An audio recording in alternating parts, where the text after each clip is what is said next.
the things we adore about RuPaul's Drag Race is how the show turns a group of drag queens fighting for the crown into an epic battle royale. And like all legendary shows, we're left wondering what's really happening behind all that glitter. Today, Ginger Minj, our favorite Broadway baby turned pageant queen and cross-dresser for Christ, joins us to give us a sneak peek at her new album, Sweet Tea, which features a collaboration with Carnie Wilson and music icon Nile Rodgers. Listen as the Minj serves up a big, cool glass of sweet tea as she weighs in on RuPaul's Drag Race All-Stars 2. Adore and Phi Phi's emotional moments and the larger-than-life personalities she wanted to portray on Snatch Game. Plus, all your questions from our Facebook page. You don't want to miss this one. I'm Fausto Fernos. I'm Mark Fillion. And this is Feast of Fun. Did you know we have some fierce t-shirts at our store? We have t-shirts for all kinds of drag queens. Go to feastoffun.com/store and get yourself a Hunty University t-shirt or I'm not an evil queen, I just got a bad edit. On today's show, we got a lot of hot tea, iced tea, and sweet tea. Oh, hello. Hope you're thirsty. Joining us is All-Stars 2 Glamour Toad Ginger Minj. Welcome back to Feast of Fun, girl. Thanks. Contrary to popular belief, I was on All Stars 2. I just ended up on the editing room floor for most of it. You know, even though you're gone, you're still like there in a lot of ways. Like all your friends, your sensibilities, your drag pageant, larger than life Southern style. I've tainted the room. With what? My taint. You got a new album on pre-sale? I do. And if you buy it on pre-sale on iTunes, you get 4 tracks instantly. Hold on a second, I gotta give you the bell. Sweet Tea, available on iTunes. Billboard magazine that doesn't like anything rated your new album 5 out of 5 stars. They sure did. I don't know who we had to pay off for that, but it was worth every penny. You worked with Wendy Wilson? No, I worked with Wendy Williams. No, I worked with Carnie Wilson. The talented sister. Oh, they're all great. No. They all got talented. I love them. They're great. But Carnie and I, we really hit it off. Like, we've become good friends. Now, Carnie Wilson is one of the sisters of the group, was it Wilson Phillips? Hold on for one more day. They're the ones who sang the, Chick-fil-A song. Yes, exactly. And so you also work with Nile Rodgers, who is responsible to most of Madonna's hits, Duran Duran's hits, Donna Summer's hits, and you. Well, he did Chaka Khan Chaka stuff. Khan. He did that song, right? Yeah, Chaka Khan. Help me, Chaka Khan. Chaka Khan. Yeah, that thing.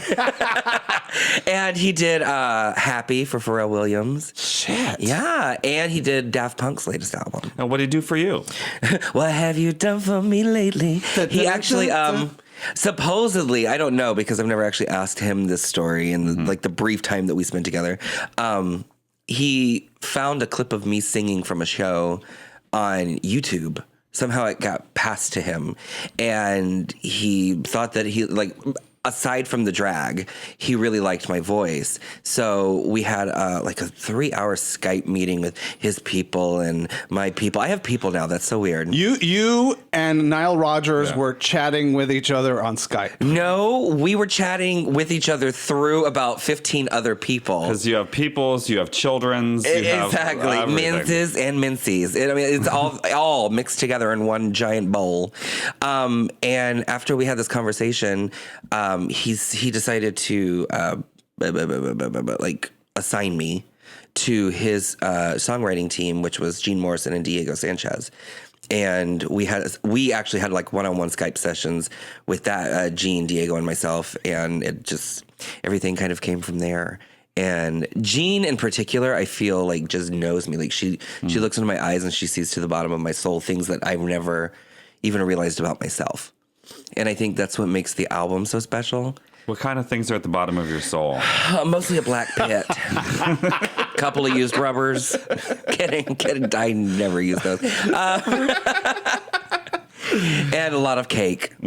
So right now, if you go pre-buy the album, you get 4 tracks. You do. You get them instantaneously. And why not just sell the album right away? What's the waiting? Girl, I don't know.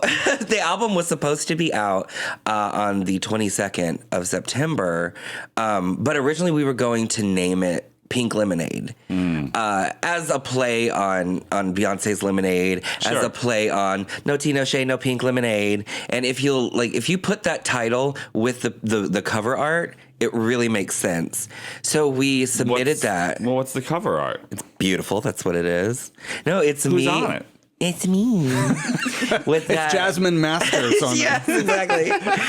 But it's me with that big white hair with the pink roots. Like everything is just super, super pink and yellow. And it was that was the intention, was to go in that direction. So we submitted it, and then iTunes got back to us kind of at the last minute and was like, no, there's like some Ethiopian jug band from 1987 that has an album called Pink Lemonade. So you need to think of something else.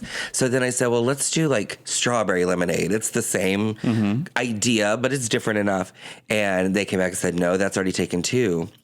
And I was at the Producer Entertainment Group offices in LA with my manager, David. We were just sitting there. We had been drinking wine, and I looked at him, and he said, you want some more wine? I was like, no. I'm thirsty. You got any like sweet tea or something? And he goes, sweet tea? That'll work. And I was like, yes, David, it's tea, but it's sweet. And no, he's like, no, that's it. That's it, sweet tea, because you're Southern, and we could name it like the letter T for like drag queen. No tea, mama. The letter T means truth, and the album was all about like owning up to my truth, all the things that had kind of made me who I am. So it clicked. It was perfect. It made sense. And by the time we submitted it, iTunes was like, okay, well, we can rush it out at this point, but I feel like if we wait and we really kind of promote it, it'll be better in the long run if you just hold off till like the beginning of the next cycle, which would be the end of October. Because the way I understand it is they rank it on the charts based on the sales on the day it's released. And if you do a pre-release, they count those sales onto the day it's released. Sure. That's how I understand it. I pre-release all the time early. I do, but Can we actually listen Tasty. to one of the tracks? yeah, absolutely. What track would you like to show us? I don't. Well, girl. Well, there's 2 tracks that I sent to you. One is an original song that I wrote about my fiance Chris called "Bad Bad Boy," and another one is a cover of "Here Comes the Rain Again" by the Eurythmics. And I got a story actually to tell you about that one and Carnie Wilson. I want to hear well, which one do we want to hear? Chris is over here on the couch. Say hi, Chris. Wave. Come behind the... Is he on the camera? Yeah, there? I saw a little bit. We're simulcasting this on YouTube, so if you want to listen to our YouTube podcast with Ginger Minj, you can do so. It won't have the songs, but it'll have everything else. Yeah. So which... let's see your... The Rain Again. Here Comes the Rain Again. Yeah, let's do it. Okay. Insert song here. Would you clap again? I'm good at it. Hey, hey, hey. So that's a beautiful song. Isn't it? It's so good, right? They're editing that in post, P.S. They didn't even Actually listen. didn't get to hear it before we tape it. I'll make sure you listen to it before I go home today. I was Carnie and I just got together a couple of weeks ago in LA, and we recorded a Christmas song. Yeah. And on our way from the recording studio to the photo shoot studio, I played her like the entire album because, of course, we're stuck in LA traffic. What else is there to do? You were listening to Wilson Phillips? No, Or the new album you're working on together? My album, Okay. my Sweet Tea album. I played all of it for her, and it got to Here Comes the Rain Again, and she literally almost drove right off the freeway. She's like, hold on, give me my phone. Girl, give me my phone. I was like, okay. So I handed her phone, and she like plugs it into her speaker, and she hits a button, and then it rings and it rings and it rings, and this voice picks up. She goes, "Hello, Carnie," and Carnie goes, Annie, you have to hear this cover of your song." She's like, "This is the best version of your song since your version of the song. Like, I can't wait for you to hear that." She's like, "What are you talking about?" Who gave you this number? Exactly. So she was like, I'm going to make sure I get it to you as soon as I can, which is why it's one of like the pre-release one that kind of made our decision for that. But she hangs up and I'm just looking at her. I was like, girl, what was that about? She goes, oh, it was Annie Lennox. I just wanted to make sure that she knew that this was coming out because she's going to love this. She's going to flip her shit over it. She was like, where's my lawyer? What? Did she flip her shit? Well, I don't know. I haven't talked to her. I don't have her number. She said, here comes the rain again. Again. That's a beautiful story. So Carnie Wilson's really like an advocate of yours. Yeah. Not just a friend. It's weird how we met too, because I was a huge fan of Wilson Phillips. That's my era. That's my time frame when I was growing up. When she said, hold on for one more day, you did. I did. It was your Gaga Born This Way song of your generation. Well, and the thing is, being my little southern family in Leesburg, Florida, like we used to get together every single Sunday, no matter what, and they'd have a fish fry. Well, of course, I'm allergic to fish. But that's why they made it. I would have chicken tenders and cheese grits, and it was delicious. But we'd all get together, and my cousins Amanda and Jennifer always used to make me like dress up with them, and we'd put on a performance. And for a very long time, it would always be Hold On. And of course, I looked the most like Carnie Wilson, so I got to put on my mother's business suit and sit on a chair, which was supposed to be like one of the rocks amongst the trees. And we would perform Hold On every Sunday for a very long time. So that's how like that song just kind of sticks with me from my childhood. And when I was in DC last year doing Pride, huge turn. It was crazy. It was so many people, and it was so amazing. And it had started to rain right before my set, so I wasn't gonna let them leave. I went out there in the rain and did like a 45-minute set instead of like the 10 I was supposed to do. And I opened for Wilson Phillips.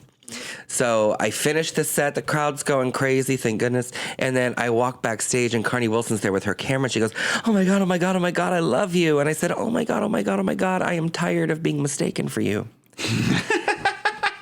And she laughed, and we took a picture, and then she tweeted it to me later, and we ended up having a couple of mutual fans, which is so, to me, that was odd. It was a little mind-blowing because, like, I was like, my career is on this spectrum, and hers is over here. Like, it's two opposite it's so ends. weird. A fan of a drag queen would be a fan of a diva. How is that even possible? But there was one in particular. Her name is Emma, and we both still talk to her. She's a very sweet girl from Minnesota. And she put us into contact with each other, and we started talking. And I said, well, I would love to sing with you sometime. So we set up this meeting. I flew to LA just to have lunch with her. We went to Lala's or something like that. And we hit it off so much. The lunch turned into like a 3-hour affair. And then she was like, hey, get in my car. We're going to go pick up my kids and go for Froyo. So I get in Carnie Wilson's car. P.S. She's not a very good driver. And we go get her kids, and we go for Froyo. And then we're sitting there, and we continue to talk. And like, I'm getting along with her two little girls so well. Lucy and Lola, they're the sweetest, most beautiful things you've ever seen. And then she's like, well, hang out here. My husband's going to come and meet us. So then her husband comes on in, and we start talking. I'm Googling what her husband looks like. He's beautiful. I'm sure he's super hot. He is so hot. No offense, baby, but he's hot. And so we went back to her house. Rob Bonfiglio. Yeah, he plays in the band. Oh, wow. With her, yeah. He plays a tambourine? That's my job now. He's pretty cute. He looks like one of those actors that would have been cast as one of the Brady Bunch boys when the Brady Bunch boys weren't available. Or didn't look good anymore, Like it aged out of the part. And he does. I can attest to the fact he has a beautiful butt because she makes all of her gay friends go, no, you got to feel this butt. You've got to feel it. What's it feel like? It was rock hard. It was she solid. She makes you feel her husband's ass? Yeah. Well, she's proud of it. Yeah. Oh my God. So we ended up like spending the entire evening together. We went back to their house. And apparently Lucy and Lola, the daughters, their favorite show is Dance Moms. My favorite show in the world is Dance Moms. Yeah, Abby. Yeah. So we sat and we bonded over that. We were watching it, and they had gotten to go to the LA opening of the Abby Lee Dance Company there. And they were telling me all the stories and showing me the pictures, and we had a good time. They drove me back to the hotel that night, and the girls had become so attached, they started calling me Uncle Ginger. And it felt like I had known all of them my entire life. So we started talking almost every single day. And excuse me, I need a sip of coffee. I'm getting choked up. No, I felt like I had known them my entire life. And it's always like that with her. Every time I see her, even if it's been a couple months, it's like there's no time lost in between. And we just pick up and we talk. And she's so supportive of everything that I do. Well, that's how I feel like whenever I see you. It's like we're old friends getting together and shooting the breeze. You have that that's inherent to your personality. Thank you. I think so. And, you know... You have terrible taste in friends, and that's why I appreciate you. I have some really interesting friends. That's for sure. It's true. I've seen your Facebook list. You travel with some of my friends. That's true. And you have to share a tour bus with them, and you can't even masturbate in there. You can't. The Battle of the Seasons bus. Yeah, it's like your own little private coffin that you get to stay in, and the air is circulated through each one. So if one person farts, it just carries to the next cabin and then to the next cabin. And it's always Courtney Act. It's always. Can't you put like diapers on her that absorb carbon diapers that absorb the farts? Why is she so gassy? I don't know, because she's a real woman. I don't know. Like, so different makeup than the rest of us. She's a vegetarian, so it's probably all that Vegemite. In talking to a lot of the girls before All Stars 2 was being taped and during and afterwards, everybody was very apprehensive about the experience. You guys have well-established careers. You have your fan base. You're working with, the top names in the music industry. And here you are sort of like going back to high school and being put through the same rigmarole that made you guys Can you say that again, Rue? Rigmarole. Rugamarole. RuPaul does not know how to say the word dollar? I heard this. Well, she knows how to say it, but her mouth doesn't like move in that fashion. She can't say decision, and she can't say dollar. Well, how does she say decision? Decision. She says decision. Defibrillator. Like you can't tell what the hell she's saying. And for dollar, she always goes to doulas because there's something about dollars that just does not come tripping off of her tongue. So maybe it's traumatic for a drag queen who sort of came of age in a time period where the world wasn't as embracing of drag as it is today. And, trying to get $1 from an audience is like... Doula. Give me a doula. And so you were really apprehensive about getting. You said, and something the Queen says is like the competition brings out the best or the worst in people. Yeah. Well, the thing that really kind of pushed me into doing All Stars was a gun. That too. A certified letter saying, "Get your ass to the studio. You're still under contract." No, it was what really made my decision was the album, because the new album you're working on, Sweet Tea. Yeah, that's finished. Sweet Tea, because we originally, the original plan was to rush it out at the end of season 7, so we could just kind of ride that wave. We had taken so long to get started on the project because there were so many meetings that Ooh La La, the first single that we did release at the end of season 7, was written, recorded, edited, mastered, and a video shot within 2 weeks to get it out.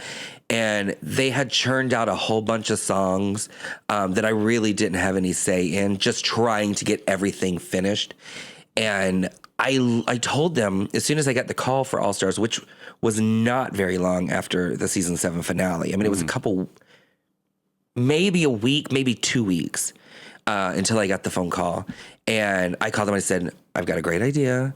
I'll do this so I can be on TV again, so we can have that kind of behind it, and then we'll throw all those songs out and start fresh. I want an album that means something. I want an album that isn't just ooch, ooch, ooch, sweat, ooch, ooch, ooch, glitter, ooch, ooch, ooch, drag. I didn't want that. I like that song. Is it available for sale? Yeah. That's fantastic. It's available on YouTunes. Yeah.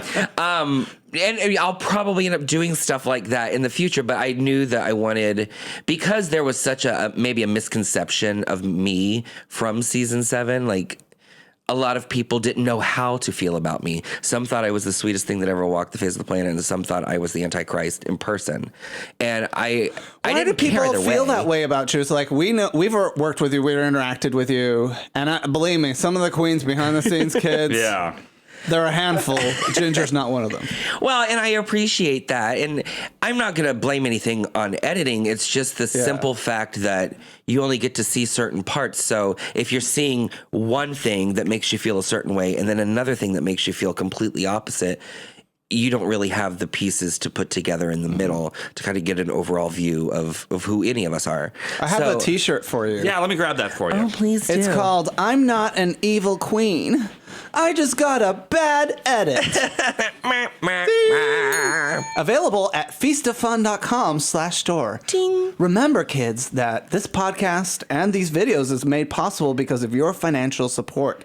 If it wasn't for you guys tipping us $1 at feastofun.com/donate. Adula oblongata.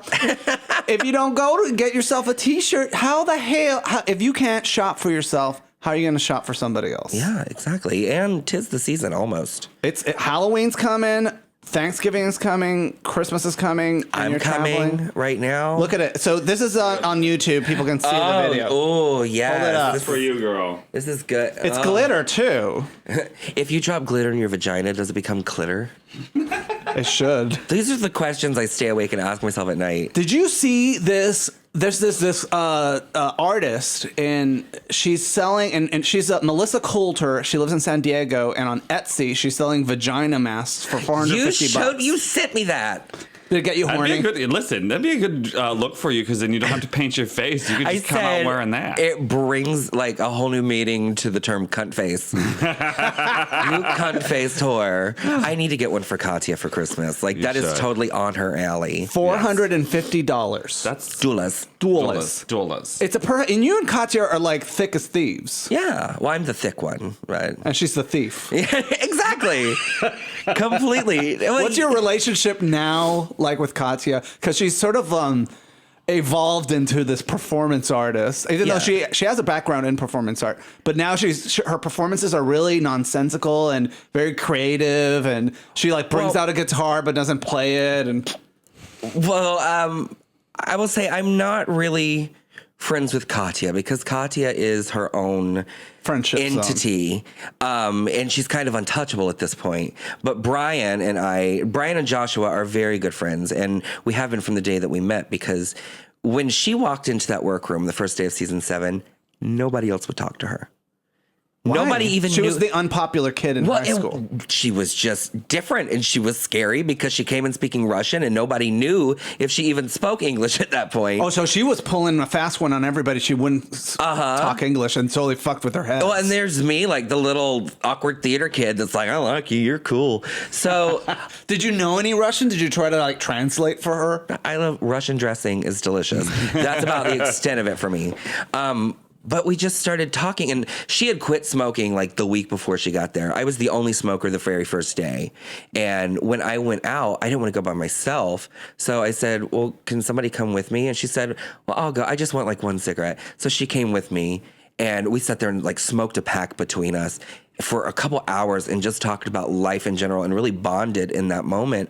And then eventually, like a couple days later, Pearl decided she was going to start smoking in too. So she kind of came into our circle. And by the end of the season, even like Trixie and Miss Fame, who never smoked a cigarette in their life, would just hold an unlit cigarette in their hand so they could come out, join the circle, and kind of be away from the walls of the studio. Oh, yeah. You were saying in other interviews that you and Katya are very goofballs, but a certain drag queen that we know and love very well, she was all business on All Stars. Alaska. Yeah.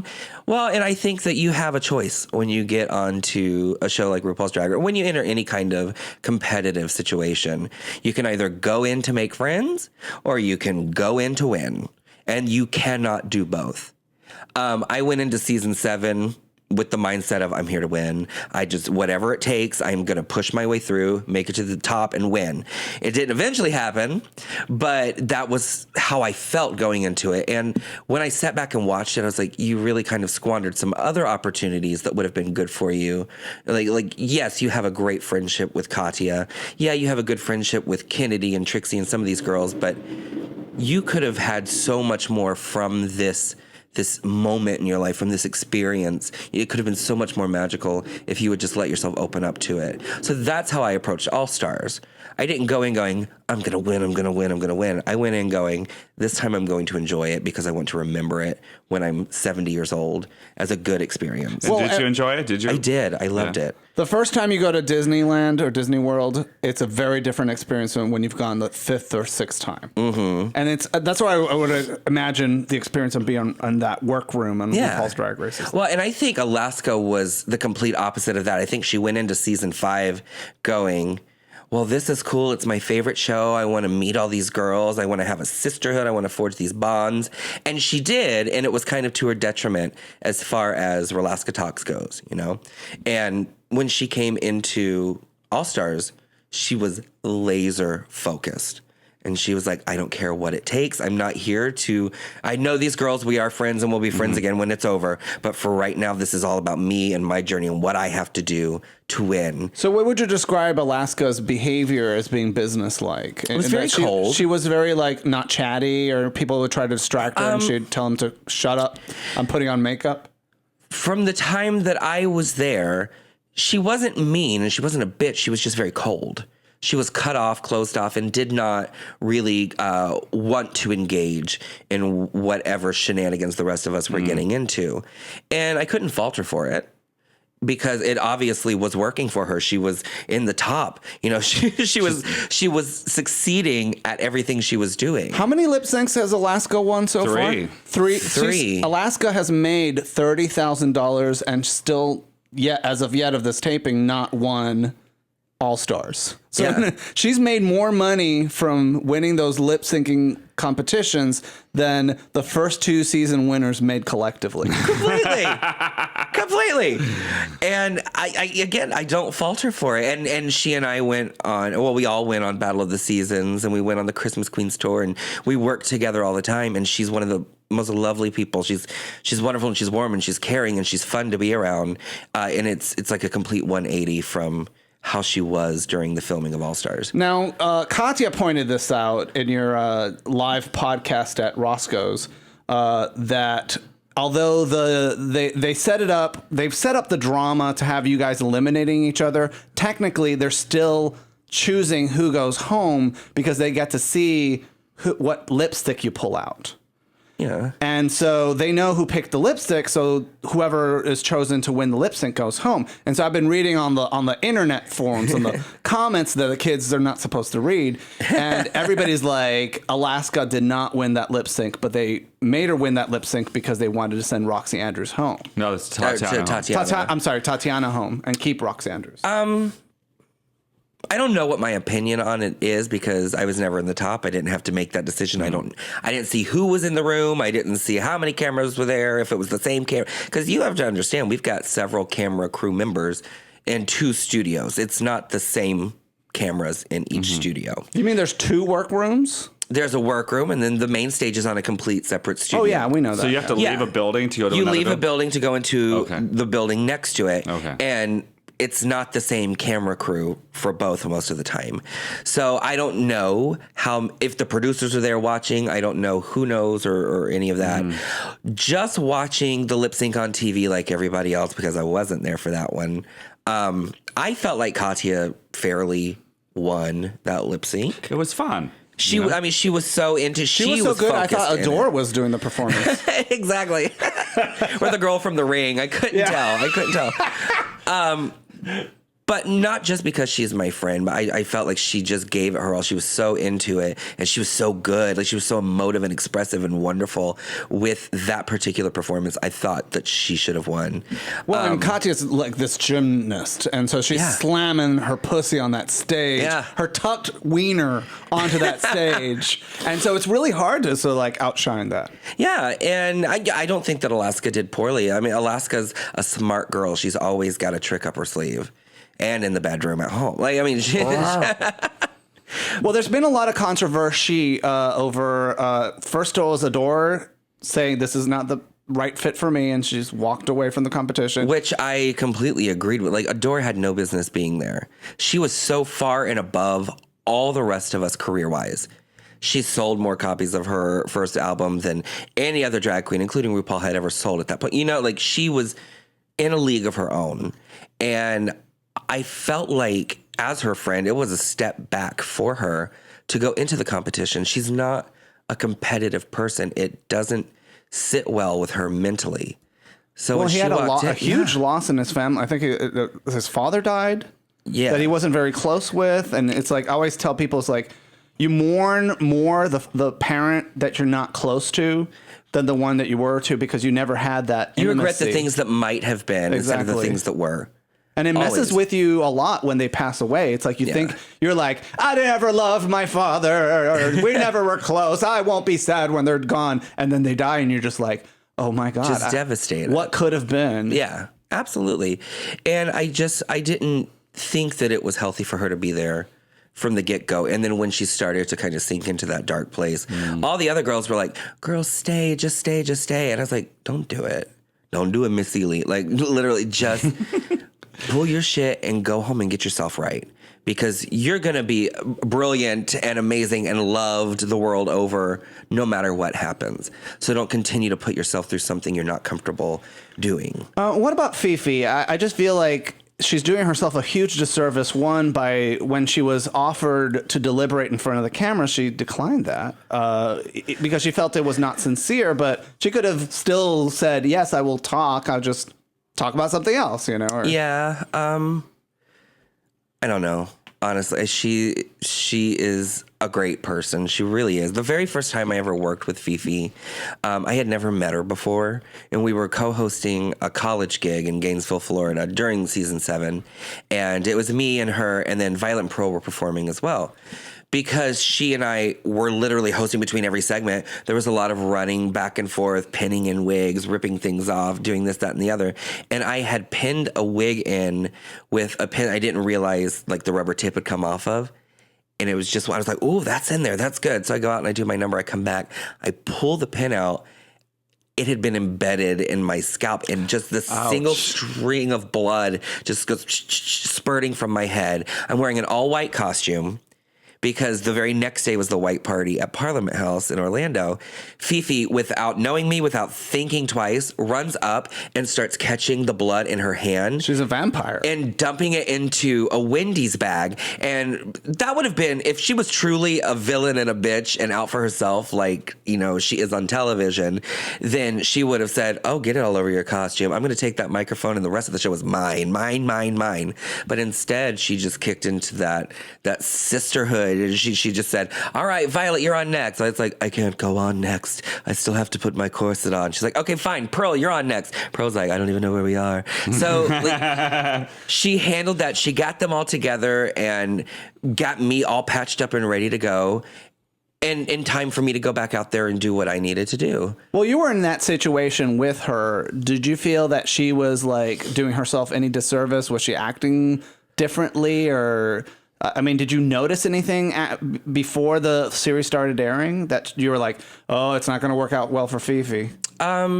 While we were filming, she was acting strange, and I think it was because she was scared. I think she had been so hurt by being pretty much the original RuPaul's Drag Race villain. She was the prototype for all villains that came after her.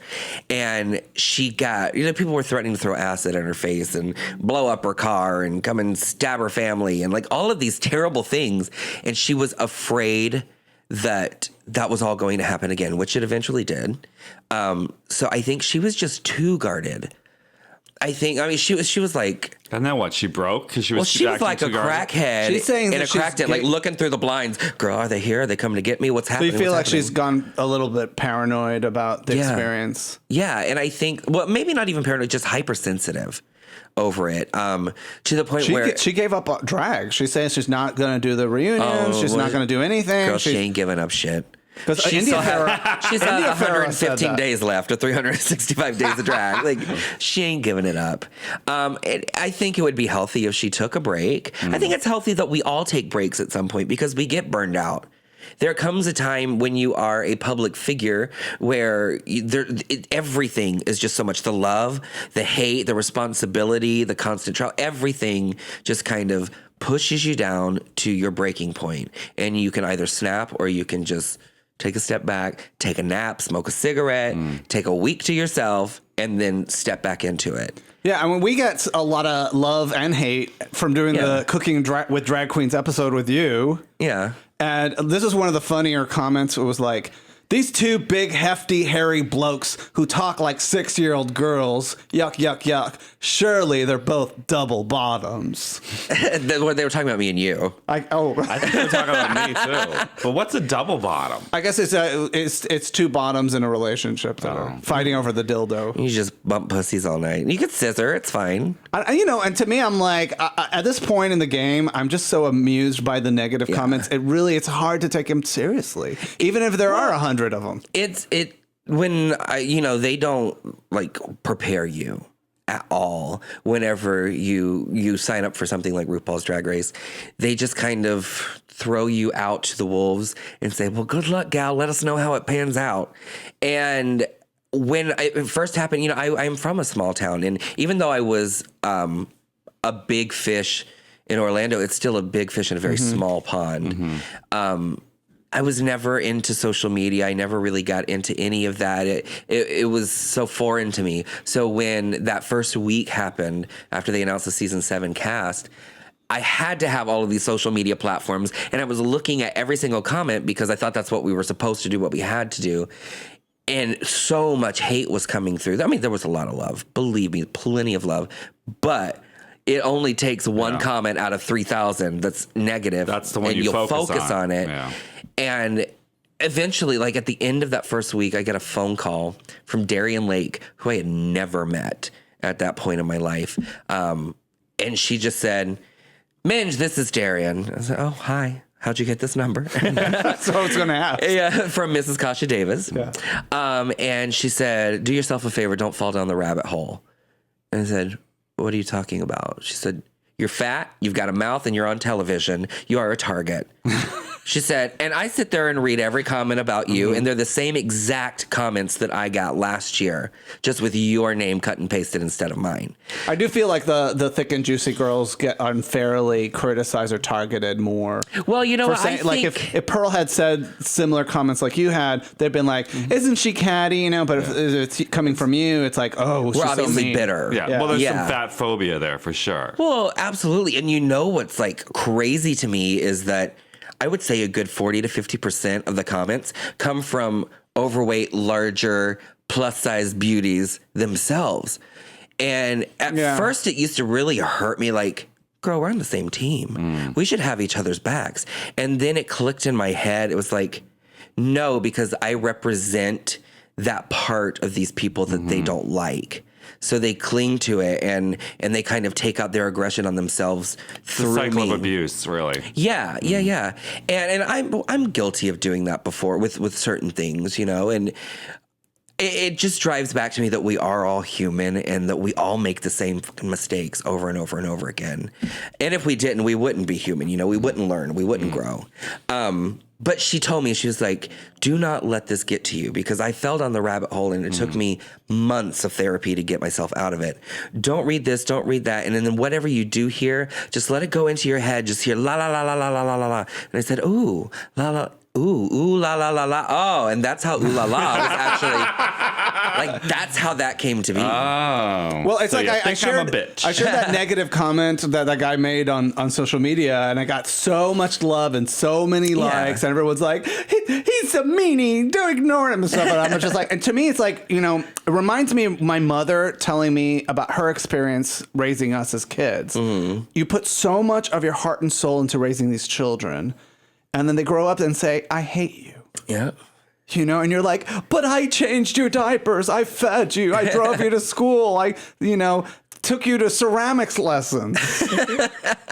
Jazzercise. And your heart is just crushed because you put so much out there thinking that it's going to be liked by somebody. And literally the one person that would appreciate it the most is the one who's going to try to crush your soul. Yeah. But you also have to realize that you know, what I started, an experiment that I started was I just responded to everything with love, everything with positivity. I'm really sorry that you feel that way. Hopefully you can find something in your life that is a positive influence to you. Best of luck.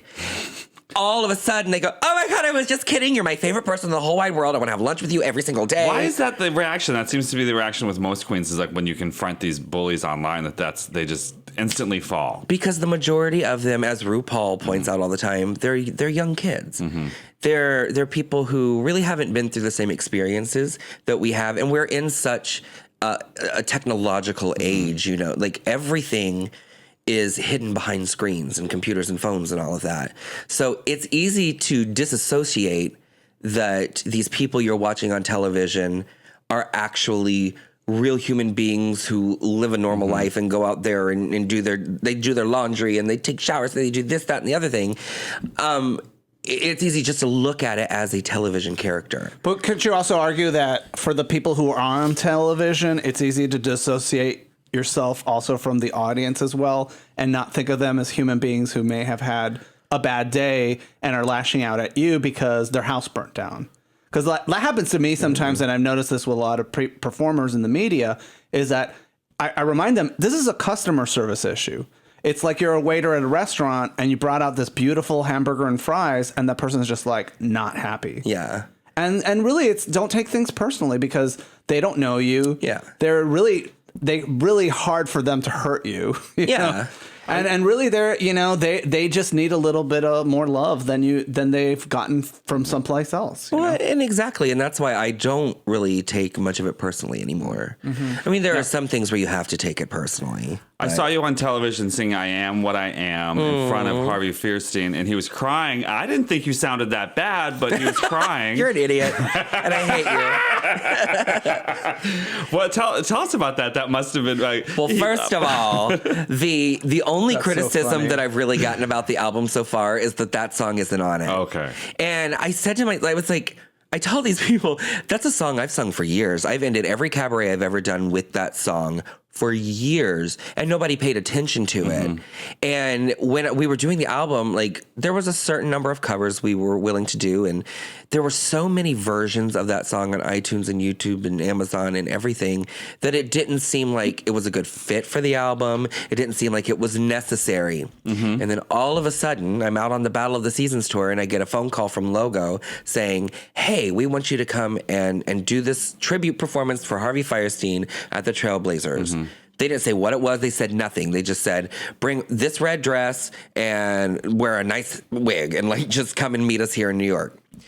So we get there and all of us walk in, the 5 of us walk into the rehearsal hall the next morning and they go, okay, we're doing I Am What I Am. And in our heads, we're like, oh, it's probably like the Gloria Gaynor. And we're just dancing around, lip syncing. They said, all right, now you two go over here. You two go over here. Ginger, come stand right down center because you're singing the song. No warning. No warning. Which, of course, did not sit well with the other girls. And what's the time frame here? Are you doing it that night, the next day? The very next day. Okay. And they had hired the choreographer from SNL. P.S. I never even knew there was a choreographer for SNL. But... as wonderful as she was like on crack because she was like, then you're going to do whoosh, ha, ha, and then you're going to spin and then you're going to kick. I was like, are we in Showgirls? It was like, PK turn, Nomi, PK turn. Thrust it. Exactly. She was out of her mind, insanely energetic. Was the choreography like hard to follow? Mine was easy. Stand here. But everybody else was like sort of a backup dancers, and they had to do it all in sync. There was like 6 of you all together, right? Or there were 5 of us. 5 of you? And yeah, so it was me, Alyssa, Alaska, Tatiana, and Phi Phi. And as much as we are all sisters, it did not sit well with them for a brief moment. They were like, well, especially Alyssa's like, oh, now I'm a backup dance for the old Minj. Oh, yeah. It's like watching Sharon Needles do Battle of the Seasons, and she's got to be a backup dancer to somebody. I'm like, I know she can't be liking that. But we were there for the final dress rehearsal that night, and they had this was right after the Pulse shootings in Orlando, and we didn't realize, I guess we knew, but it didn't click in our heads that they had decided to dedicate the entire program to the victims, and to Orlando. You know, I'm from Orlando. I'm a huge part of that community. Yeah, let's talk about that in a minute. Sure, if you want to. But when they were reading the prompter and it said, from All Stars 2, we've got this person, this person, this person, this person, and Orlando's own Ginger Minj, every single one of them went, this is right. This makes sense. This is good. Mm-hmm. And then we did it. And the place erupted, and Harvey Fierstein came running up to us, giving us like, honey, oh, I'm happy. I love it. It was so good. To all of us. It wasn't just me, because if you watch the performance, I might be the focal point, but it's not about me. It's about something much bigger than any of us. And it was magical, and it was such a beautiful, like, life-changing experience for all of us. I love your Harvey Fierstein impersonation. I should have done that on Snatch Game. Yeah. Rue, honey. You were wanting to do, you had a lot of people. You wanted to do Mama June. Or Honey Boo Boo. I wanted to do Honey Boo Boo, and they said no. Well, no, they didn't say no to Honey Boo Boo. They said, well, we just don't think she's as relevant as she once was. You wanted to do one of the judges, Ross Matthews? I wanted to do Ross Matthews really badly, and they said no because he's not relevant enough. Well, no, because he's a man, and they were like, unlike Little Richard or Michael Jackson, like. He doesn't wear sequins and rhinestones and makeup. It's that bitch is painted every week that he comes out here. But they just weren't okay with it. And I probably should have pulled a Katya and said, fuck it, I'm going to do it anyway. But you try to play the game, you know. Well, we all play it different ways, and my way was just to kind of listen. Well, you did the late Tammy Faye Messner, who is an extraordinary legend in terms of drag, but also World of Wonder produced that great documentary, The Eyes of Tammy Faye. So there was a lot of synergy there. And she's one of Rue's favorite people in the whole wide world. And I believe Sharon Needles has her tattooed on her body. She does. Yeah. She does. And during season 7, Rue tried to talk me out of doing Adele because she really wanted me to do Tammy Faye. On my audition video, I had done a character with that thick Minnesota accent. Oh, God, it's just so great, and we're happy to be here. And she just went, like, that's the one thing from my audition video that I think got me cast, because she always went back to that. She's like, please do it. And I wasn't comfortable enough doing it, so I just stuck with what I was doing, and it worked out. Can we hear some of your Ross? I'll give you a match game question. Okay. I don't know. I'm on the spot now. The caveman said, I just went to a very unusual wedding. A dinosaur blanked the bride. Well, Rue, I'm just excited to be here, really, and you look so beautiful tonight. I just want to say, you remember what dinosaurs are like, right, Rue? Because you're old. What was the question? And that's really, like, people, it gets snipped down. All the the judge's commentary gets snipped way down, but he'll just ramble on like that for 15 minutes and never get anywhere. And he'll go, wait, what was the question? What were we talking about? And they'll say, da-da-da-da-da, it was this. And he goes, oh, yeah, your dress was great. So the judges deliberate for a long time. And Hours. You're standing there in heels going, good, this done. You're out there for hours. And the most frustrating thing is when you're at the far end of the stage and they start over here and you know that halfway through, you've been standing there for 2.5, 3 hours. They're going to go, all right, cut, we're going to take lunch. And you're like, I've been standing here for 3 fucking hours for no reason. My feet are bleeding. You girls got to be careful, because that's what brought down Prince. Did you know that he loved wearing high heel shoes, high heel boots, and high heels were made for men. Well, and it lifts your ankles up, but it throws your hips out of alignment, and then that starts lower back problems, hip problems. And if you're a Jehovah's Witness, like Prince was, you don't have surgery to fix it, and you get addicted to painkillers, and then you wind up dead in an elevator shaft. Well, there you go. So, girls, Alaska's kind of smart wearing those boots underneath that dress, Well, and Katya always wears those little, like, half-inch jellies. Yeah, all the drag queens are saying that, like, the queens on Drag Race are not wearing high heels this season. Like, what's up? Have you guys just given always do. I always wear high heels. It's painful, and I totally... I used to be this skinny little drag queen. I used to wear these hooker pumps, with tiny little heels. I can't do that anymore. I'm a big, heavy guy now. I always wear at least like a 5.5, 6 inch heel because I'm 5'2". And I like to at least give the delusion of being a glamazon. So I'll wear 10 feet of hair and, a half a foot of shoe just to do that. But you're absolutely right. Like, I got out of bed this morning to go like brush my teeth or whatever, and I couldn't walk because my ankles just hurt so bad. And my feet are just sitting in a weird position because you spend so much time in these heels, your feet don't know where to go or what to do. I'm going to give you a little secret to rejuvenation. This is a face of an 80-year-old man. Inversion tables. Get yourself an inversion table. Hang upside down. We're going to put you in after the show. Oh, good They Lord. won't do that on Facebook Live. You and your Okay. you and your kinky business. And so the inversion table sends blood and nutrients to your organs and to your brain and to your face. And so it youthfulizes you. Euthanizes you. Youthfulizing. And you it helps. It's helped my back. It's been amazing. I swear to God, it's the best I'll get therapy right on top of that, Rose. for performance. Let's talk about Pulse in Orlando. You were touring at the time and you started getting all these text messages. I'm gonna start by saying, like, I'm not the spokesperson because I wasn't there and it's not my story to tell. So I really don't.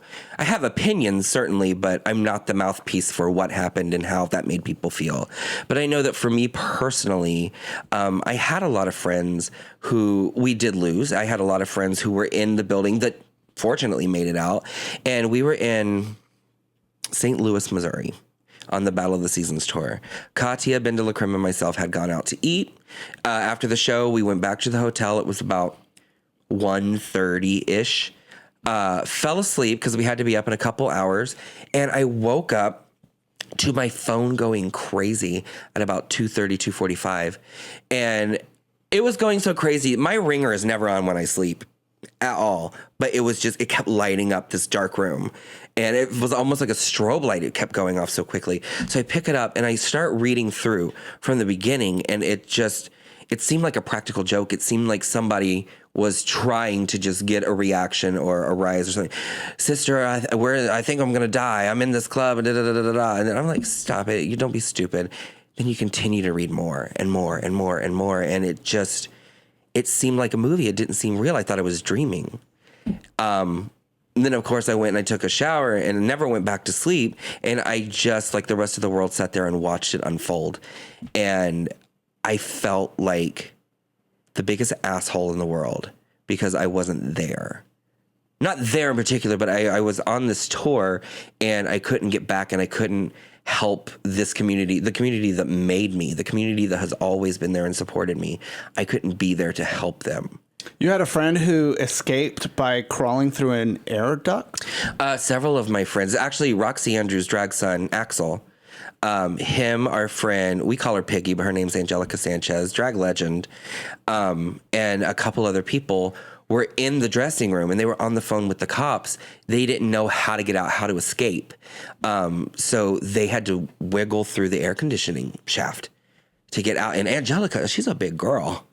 How big is the vent for that thing? Because I'm like, we have AC ducts. There's no way. They took an air conditioning unit out. They pushed the unit out. They pushed the unit out and then had to crawl through. Okay. And then they had to go through I don't exactly know because I don't feel comfortable sitting down and saying, please rehash this for me with my friends. But, So it's not like a scene from The Breakfast Club where we're not crawling. Emilio Estevez is crawling through the duct. No, but they had to go through where the air conditioning unit was and then crawl through a different space. And it was just all this stuff. And I remember the only thing that Piggy had said to me, she was like, sister, she's like, I'm a big girl.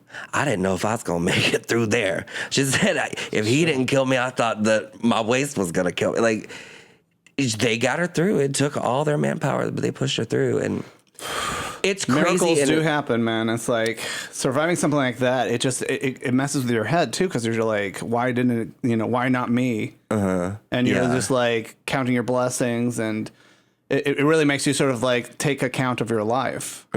Absolutely, and I finally had the opportunity to go back to Orlando and go to Pulse and just kind of have that moment. And it's overwhelming. It's like this place. It's one of the first places in Orlando that ever gave me an opportunity to work when I was starting out. You know, because nobody wants to take chances. There's so many entertainers in Orlando. It's such a huge drag scene that everybody's kind of established. Everybody has their own gig, and it's hard to get your foot in the door. But Pulse was very welcoming. It's back when Roxy Andrews was on cast. Detox worked there a lot. And I remember I worked with Blade Matthews. And it was such a good experience. It was such a happy place. I have nothing but good memories from being there. And whenever something comes in to you feel like this is your home and people have come in and violated you in the place that is your safe place, is your house. It's hard to describe, and it's so overwhelming. I don't know that you ever truly recover from something like that. We have some great questions from the audience, and I want to read this one. Alaska Thunder Truck says, did you think you had season 7 in the bag as others, including Katya and most of the audience age over 13 did? No, because what pageants have taught me over the years is that no matter what you do, no matter how many times you dot your I's, cross your T's, and think you've got it in the bag, something can always swing away from your favor at the last moment. And I knew that I had done a great job. I knew that I busted my ass, and I would have been a deserving winner had they decided to crown me. But no, I never expected them to crown me. I never said, this is mine, this is nobody else's. Because when you get to that final 3, well, we were at the final 4. We didn't know the final 3 until they actually played it on television. But oh, really? You didn't even know who was in the top 3 until No, because the top 4 episode, they film all 4 of us getting eliminated.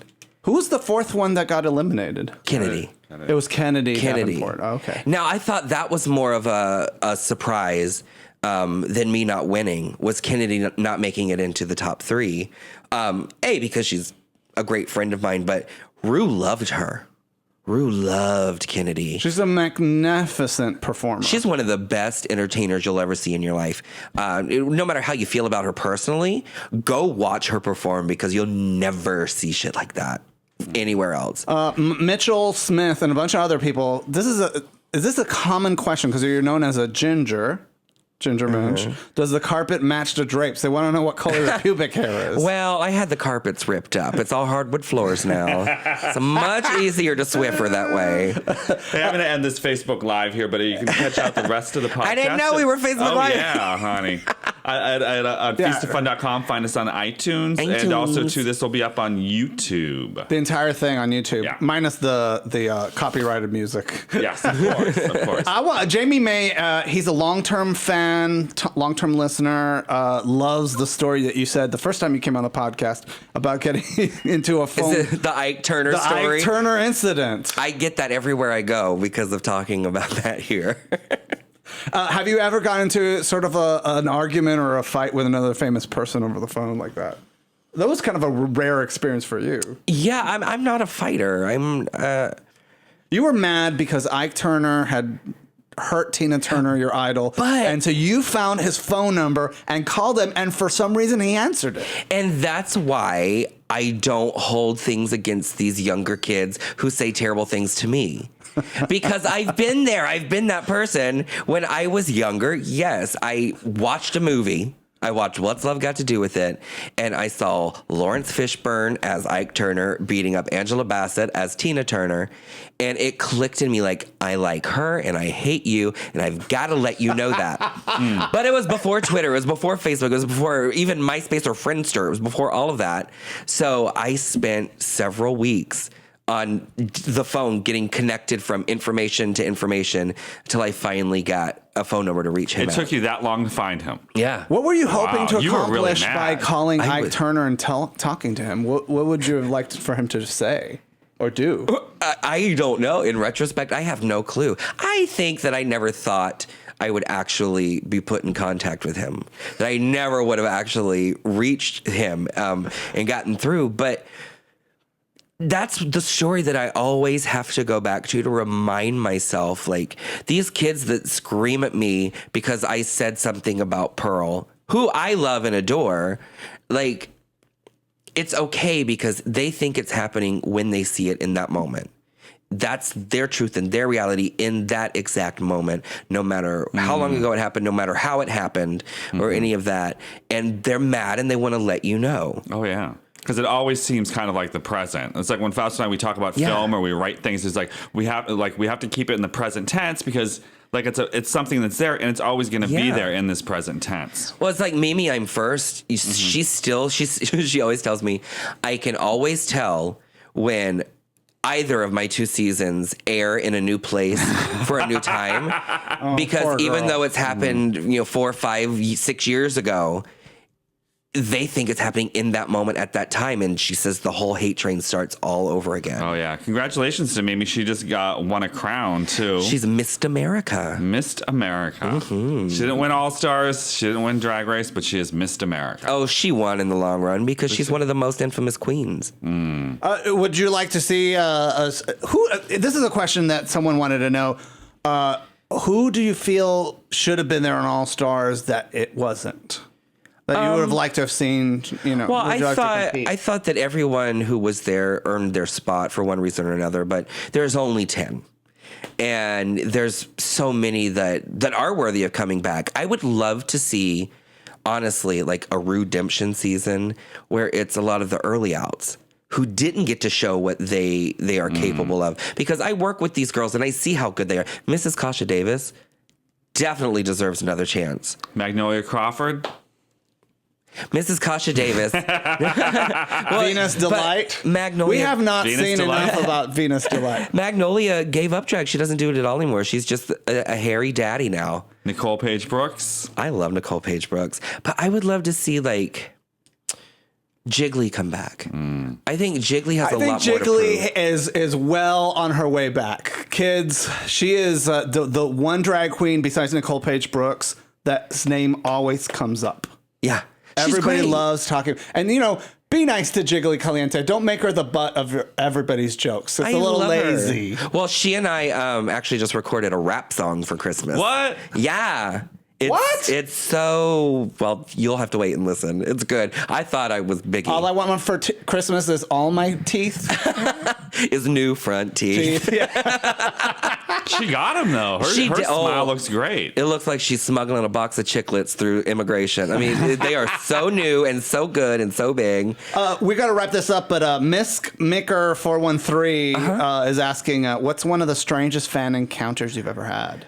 One of the strangest fan encounters I've ever had. Not last time. When we were here for the season 7 finale show last year, like after the season ended and we were all here, someone did not care that I referred to myself as a cross-dresser for Christ and decided they wanted to fight me in the parking lot. And I had pneumonia. And I was not featuring it, so I fought back. What? You threw a punch at I took. angry? Well, he followed me to the car, and the car door was open, and I was about to get in. I was ignoring everything going on around me because a lot of people want to say shit, especially when you're drunk and you're in the height of that moment, and everything had just come down after the end of the season.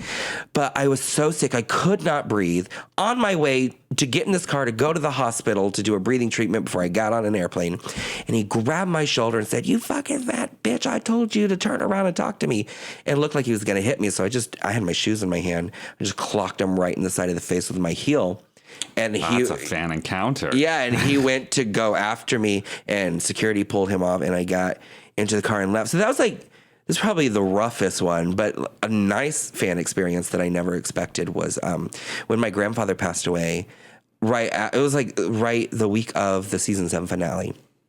We're from Leesburg, Florida, teeny tiny little town, and I had to schedule this time to go to his funeral, which was already weird and made me feel like shit. And I show up, and there is a line of more people than I've ever seen in the entire town of Leesburg out the door, and flowers everywhere. And I went to my mom and I was like, "Who are all of these people?"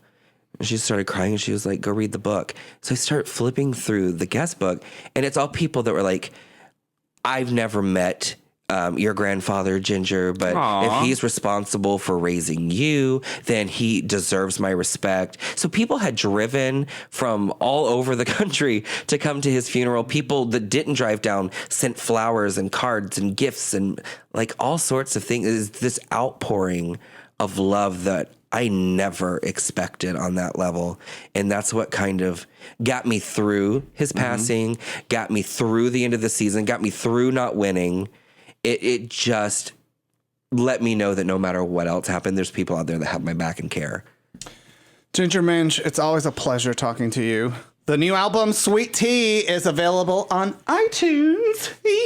Ding. We're gonna, well, before we leave you, can you hold the t-shirt one more time for the camera? Help us sell one. I want to remind folks we can't do this podcast without your support, and one of the best ways to support the podcast is to get a t-shirt. Go to our store, feastofun.com/store. Get your I'm Not an Evil Queen, I Just Got a Bad Edit t-shirt. You look so cute on the camera, by the way, holding the t-shirt up. Who, me? Yeah, it's really adorable, actually. I'm Vienna Whitebread. I like that. That's my new drag name. I'm going to audition for season 10. I was like, I actually, as much as we love you in drag, it's also nice seeing you out of drag. And it's so nice being out of drag. At this point, I feel like there are days, like just to be completely honest, where you have that internal identity crisis struggle because you spend so much time as this character. You're working every single day and getting on it. The only time you're out of drag is when you go to sleep, pretty much. And you wake up and do it all again. You're like, oh my God. Do you ever think about redoing your look to be more like a Dora Delana so you don't have to cinch or be like Lady Bunny and you just wear like a muumuu and... Or be like Phi Phi and just quit it all together and have sex on the bed. How is she ever going to quit drag? Exactly. Listen, all you got to do is hire yourself a hot model and then get some tempera paints and have sex on the bed and call it your music video. Oh, yeah. Buy her album, too. It's good. It's available on iTunes, Ding. But buy mine first. For Phi Phi. Thank you so much for coming on the podcast. Oh, my God. I love you guys. I love being you here. too. Oh, well, we're going to listen at the end. You can listen to Bad Bad Boy. Ooh. Bad. And that's a song dedicated to your fiance. Yeah. Well, in the story CJ. of that song is the fact that, when I met him, not completely recently, but in the recent realm, gotten out of a very long-term relationship that just wasn't healthy. And I was traveling a lot, and my grandfather had done, like, so many things that happened. The last thing on earth that I wanted was a relationship. Mm-hmm. And then this one comes smiling at me and talking to me, and I just could not help myself. Like, I felt Get over here. I felt like I knew him my entire life. Stand up. I think he fell asleep on the couch. People want to see what he looks like so they can steal him away. Look how cute he is. Like our old camera guy. Okay, so yeah, Reddit. So the camera guy, what? I told Brad, I was as like, oh yeah, Ginger wasn't happy because it's like, it seems like you were flirting with her boyfriend, and well, then he goes on Reddit and says, oh, I don't like Ginger Minj because she tried to get me fired from my job for flirting with her boyfriend. And I responded, let's be clear, no one gets paid on Cooking with Drag Queens. It's like all that money goes to spending on production costs. Well, it's I would like to be clear. Well, and I'd like to be clear that, Mary, I don't care if you flirt with him. He's cute. That's why I picked him. He is very cute. He's very flirtable, and he's very flirty. The only thing that pissed me off was I had to keep saying shit like 12 times because he would stand here with the camera like this and just look over here and talk to Chris over here. That's it. And when you're baking a pie, you got to do it all at once. Well, we appreciate it. You guys can watch Ginger Minj on Cooking with Drag Queens. It's a good pie. It's a really good Ginger pie. Wilson, because I wore my Carnie Wilson wig. Oh, that's why you had that wig. Oh, I was like, it was a tribute to Carnie Wilson. Sure. Well, okay, the story about that wig, I went to Beatniks, right across from Roscoe's. I feel like Rue, I can't talk anymore. Doulas. I went to Roscoe's. I went to Beatniks, and they had this wig, and there's this picture that I have of Carnie in my phone that's that exact hair, exact color. So I bought the wig just to put it on my head and snap a picture and send it to her side by side. And I was like, well, it's actually kind of cute. I think it's cute. I don't have any lace to glue down. I have to spray my forehead black. I don't have to do anything except put that on. And I liked it. Even if most of you in the comments hated it, I felt beautiful. I thought it was nice. You know, it was also like very domestic. Yeah. It was very, you know, It's it's hard sort to of, cook with big hair. June Beaver. honey, some of these queens, like, because we know there's flames in there and they have these afros, beehives, you know, and the flame comes on as we're like, it's time to set this kitchen on fire. And they're like, I don't want to die for a shitty video. I do have a fire extinguisher right there. Just in case something happens. My goal is, you know, Chris is actually, he's an ordained chef. Oh my God, I really can't talk. No, he's Minister. No, I'm an ordained minister. He's a certified chef. Like went through school for all of it, and he's wonderful. He's a great cook, great baker. I want to go on Cupcake Wars. And I want to be his assistant. And I just want to, you know, the biggest wig, the longest nails, the tackiest clothes. I want to walk around. I want to melt my fingernails like accidentally in the oven or catch my hair on fire and then make it to the final round and just decorate the shit out of that display. Every rhinestone and feather and bead you can find. Did I ever tell you that we did one of those RuPaul Drag Race Skype auditions for a certain food interest network? And they asked us exactly the same questions that the girls on Drag Race get asked. Yeah. Instead of drag, it was the word food. It was Show crazy. us your best food. Yeah, it was literally like, do you consider yourself a competitive person? What happens when you get eliminated? You know, stuff like that. And I'm just like, God, this is, you know. But anyways, Ginger, thank you so much You're for welcome. coming. We Thank love you. you. Bye, everybody. Bye-bye. Bye. Oh, Katya's calling.